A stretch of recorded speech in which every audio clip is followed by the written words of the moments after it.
welcome one and all to this midweek preview from the Hoops and Dreams team. Of course, had we gone on a long and glorious League Cup run, we would have been on long before. But QPR has instead a long tradition of giving other teams in the competition a full game start. I'd like to take this opportunity to mention the two Ars fans from Bristol I met when I was at the Plymouth Cup match, the only cup match so far. And they were using that as a rare opportunity for them to travel and to see our first team. But sadly they didn't because we played our dev side. Anyway, great to have seen them. And a shout out also to our fans in New Zealand, especially Duncan. Okay, so on to the show. Finally, after what seems ages since our last podcast, a very warm welcome to you, George. Yeah, it's felt like ages, isn't it? But yeah, no, I'm really happy to be back on. It's quite weird actually, championship schedule this year. It feels like over such a long period of time, there's only been what, 6 games? So it's just a bit, they haven't crammed it in as much as they usually do. But hopefully we'll start picking up more and more podcasts as the season goes on. I think that's every chance. I should mention that George, as well as being a student, referee, and now waiter, you've also become a semi-pro this season. Yeah, no, I play football on Saturdays. I've got a bit of a ankle injury at the moment, which is allowing me to go to more games than I thought I'd be able to. But no, before that it was going well, and yeah, I still try and go as much as I can. So I was always planning on going to Oxford. I've got an away game actually, or meant to have away at Western-super-Mare on Wednesday, and I was going to get the train straight from there into London. So at least I don't have to do that hassle now. So, any scouts from Loftus Road turning up yet for you? Oh, I wish, mate. I wish, but no, I don't. I don't see that happening anytime soon. Okay. Otherwise, how are you coping with the season? Are you getting? You're saying you shouldn't get into games more than you expected, but are you feeling more relaxed about the games this season? Yeah, I'm definitely more positive this year than I was after the Coventry game. Obviously, I weren't there, but my dad was, and I was actually playing my own game, and my mum told me at half time that we were 5-0 down, and I just thought she was joking. But no, I feel like the way the squad's evolved over the last few games has been really positive. Obviously, we picked up the 3 wins in a row, and it was only a draw against Sheffield Wednesday. But now I look back on that, obviously at the time it was a bit frustrating when I was there. But you look back on it now, you take 10 points out of a possible 12. And I think the squad's definitely looking a bit more balanced. It's looking very much more exciting. And we've got good squad depth for once, I think. So it's all looking more and more positive than it did at stages last season. And I'm just hoping I can continue going to games because it seems like we're doing quite well at the moment. So. Yeah, it's. I think it's a more happier feeling when you go along at the moment. Yeah, I mean, well, let's start off by previewing the away game at Sheffield Wednesday on Saturday. Uh, what can one say? It was 1-1. Do you think that was a fair result, George? Yeah, I think at the end of the game, yeah, as I said, I would have taken a draw. Obviously, Sheffield Wednesday, with all the stuff that's going on behind the scenes for them and the squad quality, obviously you want to go into the game and try and win. But I look back on it and I feel like they've kind of been a bogey side for us. It's always the Barry Bannon show, as it seemed to be this time again. But no, I feel like first half it was similar to what we saw away at Watford earlier on in the season, where it was a bit flat. We didn't really create many chances. I know Burrell had his header. And their goal, Nardi should have done better. I feel like if a keeper comes out that far, he should get something onto the ball, at least punch it away or something to put their defender off. But then again, another great ball by Bannon. And then second half, yeah, it started perfectly, didn't it? Madsen from the penalty spot, never in doubt. But no, and then we saw, I think, about 20 minutes of what we've seen over the last few games of good attacking football. It flowed quite well. But then after that, I feel like different contributions from the ref and just in general, the game kind of killed itself off. And from that moment on, I was happy and settled with a point. Yeah, I agree with you. I think it was a fair result. In his pre-match media interview, Henrik Pedersen rightly praised QPR for its turnaround since that Coventry match, and he emphasised the good team organisation. He also said that QPR would present a physical game with lots of long balls and the need for Wednesday to get onto second balls. Well, he was wrong for two of those three predictions. The R's were disorganised for many parts of the game, losing the ball frequently with really poor passing, and they were no more physical than the Owls were.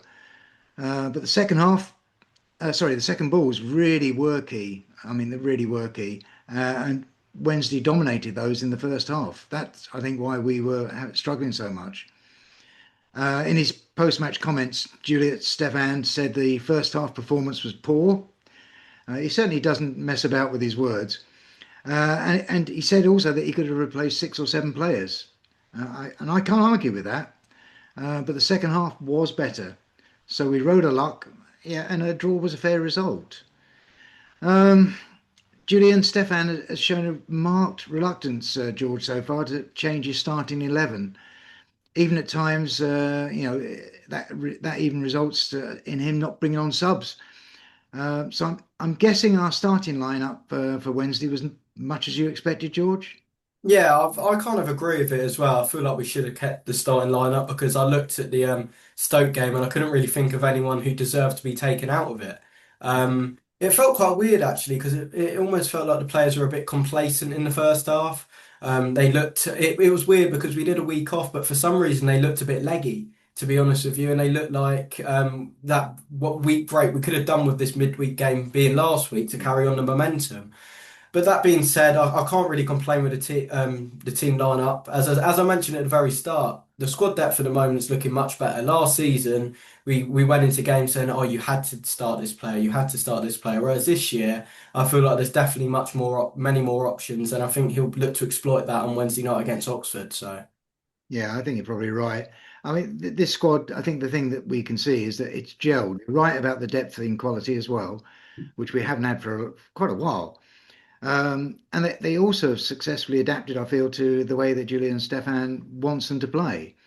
So when you add to that the fact that we've now got forwards who are capable of scoring, and a defence that seems more stable, suddenly we're looking like a good side again. And I think that's reflected in the run we've had. That said, this was a below par performance. Taking off Varane, Coney, Vale, Burrell was a bold move that produced a better second half for us. Hang on, did Coney off? Yes, Coney did go off. Um, and and I thought the second half really was a saving grace for us because otherwise I think really we could have gone 2-0 down. And I have to say that I thought that Dembele and Hayden were really positive changes. Despite him not wanting to change people around, they brought on a bit of urgency and a bit of quality there. Smith and Frey coming on less so, but hey, the rest just looked sluggish, so they were going to help, I think. Anyway, I guess that we should mention again what you refer to, Nardi's ill-fated attempt at taking out Bannon's outswinger that led to their goal. Any more thoughts on that, George, you want to share? I feel like, I don't know, it highlights almost a weakness of Nardi's that we saw a little bit last season, and we did see it at home at Stoke when he was lucky Morrison was there to clear it off the line. Sometimes he can be a bit flappy to crosses. Sometimes I feel like he's a great shot stopper, and I feel like our defence is so much more comfortable with him back there because of his distribution. He seems to have that little bit more composure in the ball than Walsh did. But in terms of coming for crosses, it's always been an issue that we've highlighted about him, and it kind of come into fold on Saturday. He made some good saves once again. I feel like dropping him at the start of the season was perhaps a bit harsh. I can see like why they maybe did it to try and up Walsh's valuation, give him some more time in the squad in the starting 11, sorry. But I feel like it was always the right thing to put him back in the team. And I feel like since he's come back in, he's had more positive impacts than negatives. So as much as I feel like the goal he could have done better with, sometimes you've got to hold your hands up and say it was a good delivery, it was a good header. So yeah, I'm not too worried about the goalkeeper position at the moment. I know some fans over social media, it's quite extreme either one way or the other. You're usually either really for Paul Nardi or you really disagree with him being in goal. So I feel like, as I said, there's been more positive impacts than negative, and I'm not too worried about it. Yeah, we've got to turn around and say that his ball distribution, his confidence with the ball at his feet is far better than Walsh. Yeah, and he is a good shot stopper, there's no doubt about it. But I've complained in the past about Nardi's reluctance to come out and dominate his goal area. But I'm starting to think that there's probably a good reason that he doesn't come out too often because that yesterday was absolutely awful. It really was. He committed himself, and there was just no way he was going to get to it. There were just too many bodies in the way. If you're going to come out, you must get that ball and or get it to safety. Yeah, he did neither of those two. Anyway, we all know about the Owls' financial plight and their struggles, therefore, on the pitch. So, how do you think they're going to do over the season, George? It's tough. I think they're going to struggle, to be honest with you. I look at their squad and I feel like they started two young strikers, they started a young centre back. They're relying heavily on youth at the moment, but then again, you see stories at the moment where they're not even able to pay youth players' wages, so they're stopping players coming in from that way. So it kind of almost seems like the whole club is just imploding. And it is sad to see. As much as you can say, oh yeah, they're a team in our league, we shouldn't be feeling bad for him. No club with that sort of history should be dying out in this way, and it shouldn't be like this. But in terms of the way they played, I was trying to wrap my head around it because they obviously started with a three at the back, but then Barry Bannon almost dropped into that quarterback role where he'd drop in line with the centre backs and. Fair play to them. They had a style of football where they try and win set pieces. They battle hard. They weren't really pretty on the eye football, but it worked for them. But I just feel like over the course of the season, with what's going on off the pitch, and with their lack of squad quality, I can't see them staying up because I feel like as the season goes on, they'll just have more and more problems. Like it's crazy, they've got more embargoes at the moment than they do on with points, which is crazy to see. But no, it is sad, but I feel like they're just going to struggle this year. They've always been our bogey club, so I always had a feeling that we wouldn't get 3 points against them. But yeah, it is sad, but yeah.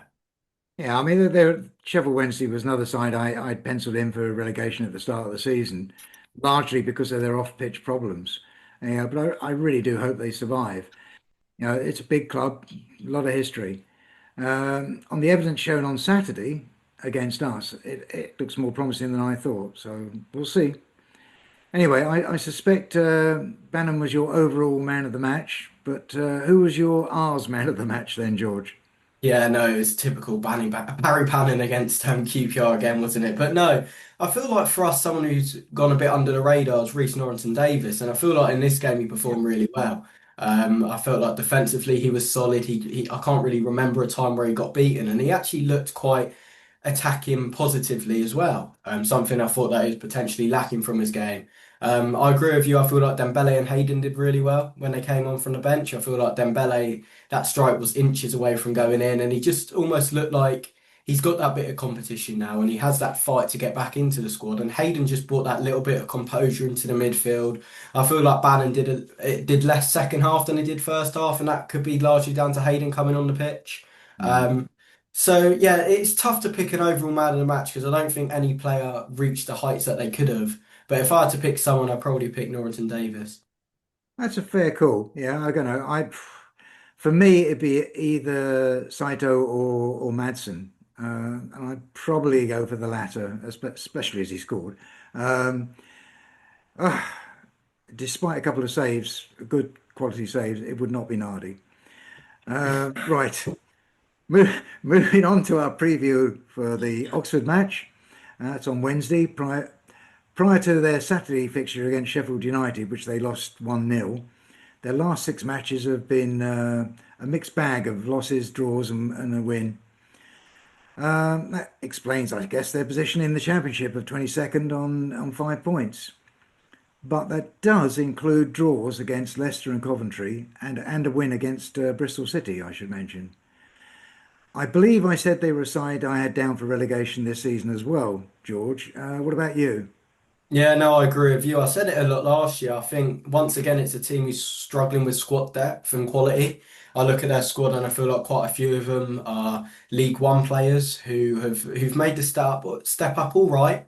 They're a team who very much like Sheffield Wednesday are incredibly direct. They're 23rd in the league, I think, for average possession per game. I know we're not the highest, but they'll just look, especially away from home, they'll just look to win set pieces, win corners, and dominate in the air. Um, you mentioned they picked up some good results, but one thing I will say about the championship table this year is that it's more open than ever than ever. I feel.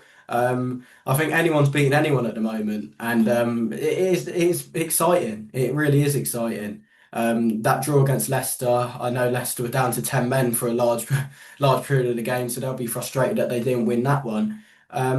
But they'll be a tough team to beat. Once again, I see them being floating around the relegation zone come the end of the season, but it'll be a tough game. No game in the Championship's easy, as I think it highlighted to quite a few fans on Saturday, because I know that quite a few were quite complacent and thought that we were going to be able to stroll in and win the game and make it 4 wins on the bounce. But one thing we've learned as QPR fans, it's just never the case, is it? So. You're dead right. Um, as I said, I did expect them to struggle, despite their decent draws and that Bristol City win. But I still feel that they're relegation candidates, and I think you're saying virtually the same thing. That said, they'll certainly not be a pushover, and of course the R's will have to do a lot better than they did against Wednesday. Aside from their 6-0 thrashing by Brighton in the Cup, I don't think you can read too much into that.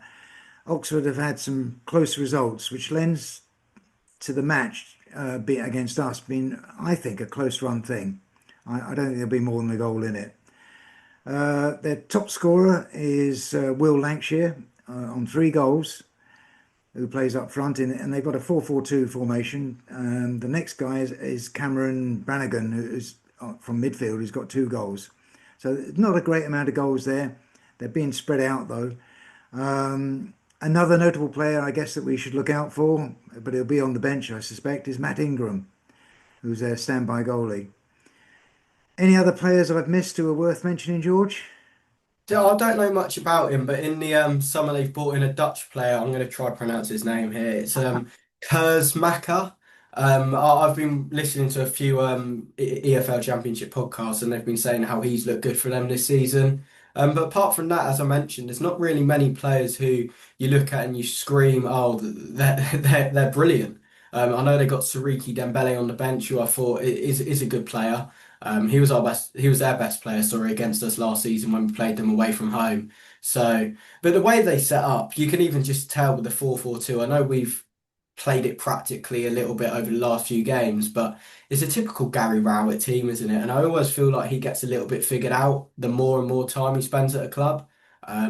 So I'm just hoping that we go into the game and we know they're going to play direct football, but I hope that we can deal with that better than we did on Saturday. Because as you mentioned, on Saturday, they just got to too many of the second balls.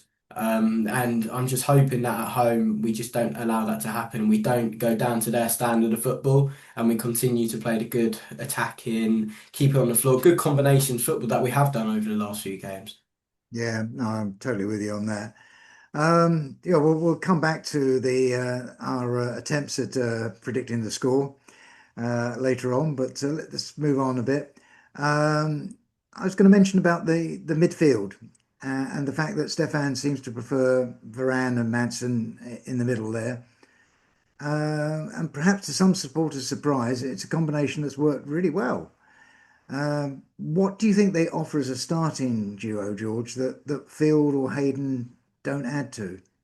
Right, so I'll start with Varane. I think Varane, everyone knows he's just a quality player. In terms of technically on the ball, he's brilliant. He gets stuck into tackles, and I feel like he's probably the player with the highest selling value we have at the club at the moment. In my opinion, it's close between him and Kone for me. So I feel like he should be starting. But my surprise this season has been Madsen. As you mentioned, he did have a bad game on Saturday, and in the games before, especially at Stoke, I feel like he was my man of the match.